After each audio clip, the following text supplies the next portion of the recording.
நேர்களே வணக்கம். நேத்துக்கு தமிழகத்துல 2 முக்கியமான விஷயங்கள் நடந்தது. 2மே நேரடியா மக்கள பாதிக்கக்கூடிய விஷயம்.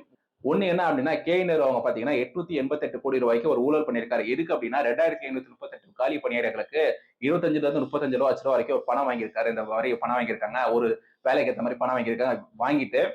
888 கோடி ரூபாய்க்கு ஊழல் பண்ணியிருக்காங்க அப்டின்ற மாரி அந்த டிஜிபி ஆபீஸ்க்கு ஒரு லெட்டர் ஒண்ணு அனுப்பிச்சிருக்காங்க. அந்த டிஜிபி ஆபீஸ் வந்து ஒரு 238 பக்கம் 200 பேஜ்க்கு மேல ஒரு லெட்டர் ஒண்ணு அனுப்பிச்சிருக்காங்க. அந்த இதுல பாத்தீங்கன்னா, வாட்ஸ்அப் ஸ்கிரீன்ஷாட் இதெல்லாம் வச்சு நாங்க அட்டாச் பண்ணி அனுப்பிச்சிருக்கோம். இந்த மாதிரி ஒரு நடந்திருக்கு அப்படின்னு சொல்லிட்டு டிரான்சாக்ஷன் நடந்திருக்கு அப்படின்னு சொல்லிட்டு ஒரு குற்றச்சாட்டு ஒன்று வச்சு டிஜிபி ஆபீஸ்க்கு வந்து ஒரு லெட்டர் ஒன்று அமைச்சிருக்காங்க. அது மட்டும் இல்லாம நாமக்கல்ல பாத்தீங்கன்னா எக்ஸல் காலேஜ்ல வந்து 400க்கும் மேற்பட்ட மாணவர்கள் பாத்தீங்கன்னா மயக்கப்பட்டிருக்காங்க. ஃபுட் பாய்சனால மயக்கப்பட்டிருக்காங்க. அந்த 2 விஷயத்தை பத்தி இந்த வீடியோல பாத்திரலாம். முதல் விஷயம் என்ன அப்படின்னா, நேரு அவங்க சம்பந்தப்பட்ட இந்த விஷயம் எப்படி கண்டுபிடிக்கிறாங்க, இடி எப்படி கண்டுபிடிக்கிறாங்க அப்படின்னா, இதுக்கு முன்னாடி நடந்த விஷயத்த வந்து ஷார்ட்டா சொல்லிடுறேன். ஏப்ரல் 7ஆம் தேதி 2025 அப்போ என்ன பண்றாங்க, இடி அவங்க என்ன பண்றாங்க, நேரு அவங்க சம்பந்தப்பட்ட அவங்களோட வீட்டுல ரீட் பண்றாங்க. எது சம்பந்தமா அப்படின்னா 2013ல பாத்தீங்கன்னா ட்ரூ வேல்யூ ஹோம்ஸ் அப்படின்ற நிறுவனம் என்ன பண்றாங்க, நேரு அவங்களுக்கு சொந்தக்காரங்களுடைய சொந்த நிறுவனம் வந்து இந்த நிறுவனம் ட்ரூ வேல்யூ ஹோம்ஸ் அப்படின்ற நிறுவனம் பாத்தீங்கன்னா ட்ரூ இன்ஸ்டா ஃபண்ட் ஸ்கீம் அப்படின்ற இந்தியன் ஓவர்சீஸ் பேங்க் ஸ்கீம் மூலியமா என்ன பண்றாங்க, ஒரு ஸ்கீம் லோன் ஸ்கீம் இருக்கு. அந்த ஸ்கீம் மூலியமா இந்தியன் ஓவர்சீஸ் பேங்க்ல போயிட்டு லோன் வாங்குறாங்க. 30 கோடி ரூபாய்க்கு ஒரு லோன் வாங்குறாங்க. அந்த வாங்கின லோன் என்ன பண்றாங்க அப்படின்னா, ஆக்சுவலா வந்து இந்த இஎம்ஐஸ் எல்லாம் ஒழுங்கா பே பண்றது இல்ல அப்படின்னு சொல்லி அந்த குற்றச்சாட்டுலாம் வச்சாங்க. குற்றச்சாட்டுலாம் வச்சது மட்டும் இல்லாம இதுக்கு அப்புறம் என்ன பண்றாங்க அப்படின்னா, இந்த 30 கோடி ரூபாய்ல 27 கோடி ரூபாய் வந்து வாங்குற நோக்கம் ஒண்ணு, ஆனா இந்த 27 கோடி ரூபாய் வந்து வெவ்வேறு நிறுவனங்களை வந்து டிரான்ஸ்ஃபர் பண்ணிருக்காங்க. அந்த நிறுவனம் பேர்லாம் வந்து இருக்க இன்ஃபர்மேஷன் வந்து ஸ்கிரீன்ஷாட் வைக்கிறேன் பாருங்க. அந்த நிறுவனங்களுக்கு வந்து இந்த 27 கோடி ரூபாய் வந்து மாத்திருக்காங்க. அது சம்பந்தப்பட்டு ரேட் பண்ணிருக்காங்க. அது வந்து அதுக்கப்புறம் 2016 வந்து அதை நான் பர்ஃபார்மிங் அசெட்டா மாத்திடுறாங்க. அதுக்கப்புறம் அந்த கேஸ் வந்து போயிட்டே இருக்கு. அதுக்கப்புறம் 2021 ஆட்சிக்கு வந்துடுறாங்க. சோ இது 2016 வந்து இது பதியப்பட்டு இந்த மாதிரி விசாரிக்கப்பட்ட கேஸ் 2014 15 16 இந்த டயத்துல வந்து நடந்த அந்த விஷயத்த வந்து இப்போ 2025 ஏப்ரல் 7ஆம் தேதி ரேட் பண்ண போயிருக்காங்க. இந்த சம்பந்தப்பட்ட ரேட் பண்ண போறப்பதான் நிறைய ஆவணங்கள் சிக்கிறது அப்படின்னு சொல்லிட்டு விஷயங்கள்லாம் கேள்விப்படுவீங்க. ஒரு இடி வந்து ரைட் பண்றாங்க அப்படின்னா நிறைய ஆவணங்கள் சிக்கிருக்கு அப்படின்ற மாதிரி விஷயங்கள் கேள்விப்படுறீங்க. அப்பதான் உங்களுக்கு இடி உங்களுக்கு என்ன கிடைச்சிருக்குன்னா, இது சம்பந்தப்பட்ட ஆவணங்கள் கிடைச்சிருக்கு. எது அப்படின்னா 2021 இருந்து 2025 இந்த காலகட்டத்துல 2024 இந்த 3 வருஷம் காலகட்டத்துல வந்து பாத்தீங்கன்னா, உள்ளாட்சி துறையில வந்து பாத்தீங்கன்னா 2538 காலி பணியிடங்களுக்கு 25 லட்சம் ரூபாயில இருந்து 30 லட்சம் ரூபாய் வரைக்கும் ஒரு வேலைக்கு ஏத்த மாதிரி காசு வாங்கியிருக்காங்க அப்படின்ற மாதிரி சொல்றாங்க. ஆக்சுவலா வந்து பாத்தீங்கன்னா செந்தில் பாலாஜி அவங்க, ஐப்பெரியசாமி அவங்க, பொன்முடி அவங்க மேல எல்லாம் பதியப்பட்ட கேஸ் எல்லாம் பாத்தீங்கன்னா 2006 11 இந்த செந்தில் பாலாஜி அவங்க மேல பாத்தீங்கன்னா 2011 15 அதுக்கப்புறம் அமைச்சரா நீக்கிட்டாங்க. இந்த காலத்துல நடக்கப்படக்கூடிய விஷயம் அது.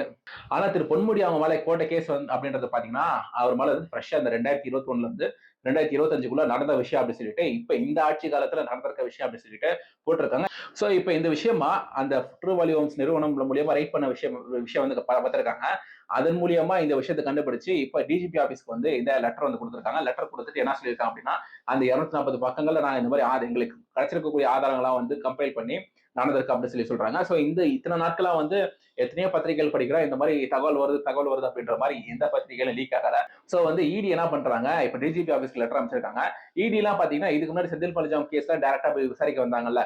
ஏன் விசாரிக்க வந்தாங்கன்னா, அதனால எஃப்ஐஆர் பதியப்பட்டிருந்தது. எஃப்ஐஆர்லாம் வந்து பதியப்பட்டிருக்கனால அவங்க டைரக்டா வந்து இடி வந்து ரைட் பண்ணாங்க. சோ இந்த விஷயத்துல அவங்களுக்கு ஆதாரம் கிடைச்சிருந்தா கூட அவங்க மணி லாண்டரிங் சம்பந்தப்பட்டதான் ஏதாவது கேஸ்ல எஃப்ஐஆர் இருந்தாதான் அவங்களுக்கு வந்து நிறைய கட்டுப்பாடுகள்லாம் இருக்கு. இடிக்கு ஒரு சில கட்டுப்பாடுகள்லாம் இருக்கு. நம்ம கட்டுப்பாடு இல்லாம செயல்படுறாங்க அப்படின்றது நமக்கு வந்து பார்க்க தெரியுது. அவங்களுக்கு கட்டுப்பாடு இல்லாம செயல்படுறாங்க அப்படின்னா எல்லாரும் கேஸ் போட்டிருப்பாங்க. சோ டிஜிபி ஆபீஸ்க்கு என்ன பண்றாங்க அப்படின்னா, இந்த கேஸ் பதிவு பண்ணி லஞ்ச ஒழிப்புத்துறை எல்லாமே டிஜிபி கீழே தான் வருது. அதெல்லாம் டிஜிபி லெட்டர் அமைச்சு என்ன பண்றாங்க, நீங்க அந்த கேஸை போடுங்க, நீங்க கதவை திறங்க, நான் உள்ள வரேன் அப்படின்ற மாதிரி ஒரு விஷயத்த குறிப்பிட்டிருக்காங்க. சோ தமிழக அரசு இது தொடர்ந்து நடவடிக்கை எடுப்பாங்களா அப்படின்ற உங்களோட கருத்து என்ன அப்படின்றத கீழே கமெண்ட் செக்ஷன்ல சொல்லுங்க. அதுக்கப்புறம் மக்களாகிய உங்ககிட்ட எனக்கு ஒரு கேள்வி. நேற்று நிறைய பெரிய பெரிய ஊடகங்கள் வந்து நிறைய பேர் யூடியூபர்ஸ் எல்லாம் வந்து வீடியோ போட்டிருந்தாங்க. அந்த நேரு சம்பந்தப்பட்டு வீடியோ போட்டிருந்தாங்க. இந்த தகவல்லாம் வந்து நான் சொன்ன தகவல்லாம் நிறைய பேர் போட்டிருக்காங்களா அப்படின்ற என்ன தகவல் அப்படின்றத நீங்க கீழே சொல்லுங்க. இல்ல நான் தான் சொல்லியிருக்கேனா, இல்ல நான் சொல்லி நீங்க பாக்குறீங்களா, ஆமாவா இல்லையா அப்படின்றத உங்களோட கமெண்ட் என்னன்னு சொல்லுங்க. அதுக்கப்புறம் பாத்தீங்கன்னா நாமக்கல்ல பாத்தீங்கன்னா எக்ஸல் இன்ஸ்டிடியூட் இருக்கு. அந்த நிறுவனத்துல வந்து பாத்தீங்கன்னா காலேஜ்ல பாத்தீங்கன்னா ஒரு 400க்கும் மேற்பட்ட மாணவர்கள் வந்து மயக்கம் போட்டிருக்காங்க. அப்படி மயக்கம் போட்டிருக்காங்க அப்படின்ற மாதிரி நியூஸ் வந்தது. அதுக்கப்புறம் ஃபுட் பாய்சன் அப்படின்ற மாதிரி நியூஸ் வந்தது. இந்த ஆங்கில ஊடகங்கள்லாம் வந்து என்ன பண்றாங்க, நேஷனல் மீடியாஸ் எல்லாம் வந்து 169 பேர் 120 பேர் அப்படின்ற மாதிரி வெவ்வேறு நம்பர்ஸ் குறிப்பிடுறாங்க. சோ தமிழக ஊடகங்கள் வந்து பெரும்பாலானவர்கள் வந்து 400க்கும் மேற்பட்டவங்க வந்து மயக்கம் போட்டிருக்காங்க அப்படின்றாங்க. சரி, ஃபுட் பாய்சன் ஆயிருக்கும்ல, எதனால ஆயிருக்கும் அப்படின்னு சொல்லி பார்க்கும் வந்து அது ஃபுட் பாய்சன் வந்து ஒரு பாக்டீரியா மூலியமா இருக்கு. அந்த பாக்டீரியா தண்ணியில இருக்கக்கூடிய ஒரு பாக்டீரியா மூலியமா ஈகாலி அப்படின்ற ஒரு பாக்டீரியா மூலியமா இந்த விஷயம் ஃபுட் பாய்சன் அப்படின்றது நடந்திருக்கு அப்படின்னு சொல்லி சொல்றாங்க. சரி, இதுக்கு காலேஜ் மேனேஜ்மெண்ட் வந்து என்ன சொல்றாங்க அப்படின்னா, இல்ல நாங்க வந்து இந்த டிஸ்டில் அந்த பியூரிஃபிகேஷன் பிளான்ட்லாம் வந்து நாங்க மாசம் மாசம் இதை கிளீன் பண்ணிடுவோம். மாசம் மாசம் தான் கிளீன் பண்ணுவாங்க. நானும் இந்த ஹாஸ்டல்லாம் படிச்சிருக்கேன். மாசம் மாசம் தான் கிளீன் பண்ணுவாங்க. அந்த டயத்துல மட்டும் வெளிய இருந்து தண்ணி குடுப்பாங்க. வேலம்மாள் இன்ஸ்டிடியூட்ல பொன்னேரியில இருக்கு. 2014, 15 டயத்துல வந்து படிச்சேன். 2 வருஷம் படிச்சிருந்தேன். அதுல வந்து அந்த விஷயங்கள் எனக்கு தெரிஞ்சதுனால சொல்றேன். ஆனா, அப்படி சொல்லி அந்த காலேஜ் குற்றச்சாட்டு வைக்கிறாங்க. அந்த காலேஜ் வந்து கிளைம் பண்றாங்க. அதுக்குன்னு அவங்க நல்லவங்க அப்படின்னு சொல்லிட முடியாது. ஆனா, இப்ப நமக்கு ஒரு சந்தேகம் உண்டாயிருக்கு. இந்த கவர்ன்மெண்ட் அப்படின்றதுக்கு என்ன விஷயம் அப்படி இருக்கு அப்படின்னா, இந்த இடத்துல வந்து ஒரு ஹெல்த் செக்யூரிட்டி அந்த செக்ஸ்லாம் நடந்ததா? மாசம் மாசம் நடக்க வேண்டிய அந்த இன்ஸ்பெக்ஷன்லாம் நடந்ததா இல்லையா அப்படின்னு சொல்லி தெரியல. ஸ்ரீசன் பார்மா அப்படின்னு சொல்லிட்டு ஸ்ரீபெரும்புதூர்ல ஒரு பார்மசூட்டிக்கல் கம்பெனி இருக்கு. அவங்க செஞ்ச கோல்ட்ரிஃப் கம்பெனி அந்த செஞ்ச கோல்ட்ரிஃப் மருந்து தான் இங்க இருந்து மத்திய பிரதேஷ், ராஜஸ்தான் போயிட்டு 22 குழந்தைகள் அதை குடிச்சு கிட்னி ஃபெயிலியர் ஆகி இறந்தாங்க அப்படின்றத பாத்தீங்க. அங்க ஹெல்த் இன்ஸ்பெக்ஷன் வந்து 10 வருஷம் நடக்கவே இல்லை. டைஎத்திலின் கிளைகால் அப்படின்றது 0.1% தான் கலக்க வேண்டிய டைஎத்திலின் கிளைகால 48% கலந்ததாக ஹெல்த் இன்ஸ்பெக்ஷன் நடக்காததுனால இந்த மாதிரி ஒரு விளைவுகளை நம்ம பார்த்தோம். ஒரு 21 குழந்தைகள் நம்ம மாநிலத்தில் இல்லைனாலும் கூட வேற மாநிலத்துல அந்த மாதிரி விஷயங்கள் ஆனாங்க. சோ இப்ப ஈகாலி அப்படின்ற ஒரு பாக்டீரியா உருவாகிற அளவுக்கு இந்த டிஸ்டில் பிளான்ட்ல இருந்திருக்கு அப்படின்ற மாதிரி குற்றச்சாட்டுகள்லாம் வைக்கிறாங்க.